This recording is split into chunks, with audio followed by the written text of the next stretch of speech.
I'm Isaac. I'm from East London. I grew up in London. I have a number of conditions, so bipolar affective disorder, borderline personality disorder, HIV, epilepsy, asthma, and a number of other conditions as well.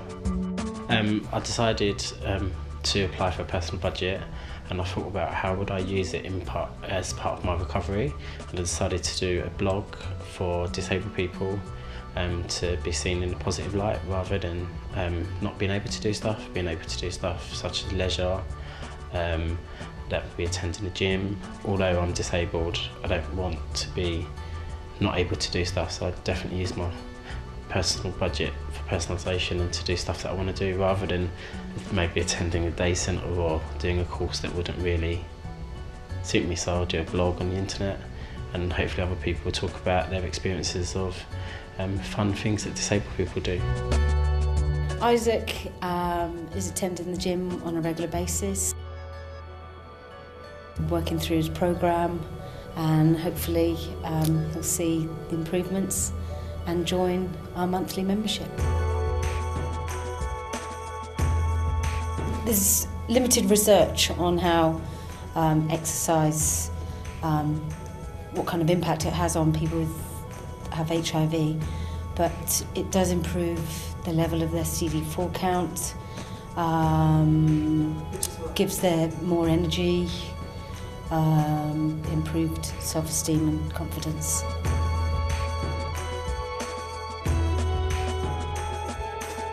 The main focus of the scheme is for people that otherwise lead a sedentary lifestyle, inactive, perhaps never set foot inside a gym before.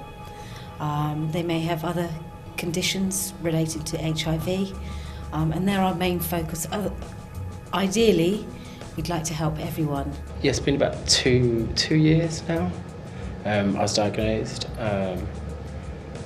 I think it was a bit of a shock because I was in a long-term relationship. There's only certain conditions, mental health being one, HIV being another, that people instinctively judge you for having those conditions. I've kind of heard people say, like I've done lots of HIV training and stuff, about people deserve it because maybe that they participate in risky behaviour, that it only affects African people or gay men or drug users. So society's quite mean about HIV.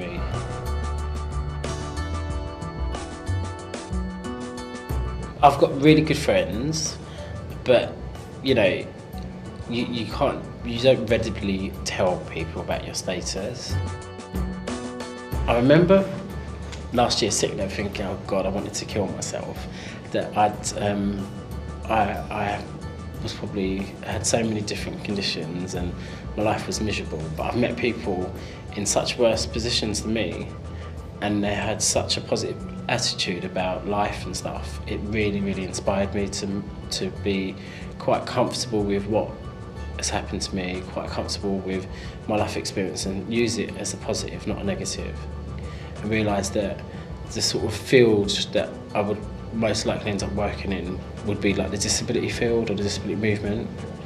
I think that if you receive support, then society's thing is if you're disabled, then maybe you shouldn't have sex, you shouldn't have fun, you shouldn't do this, or you should feel at least guilty that you're able to do so. And I'm kind of not.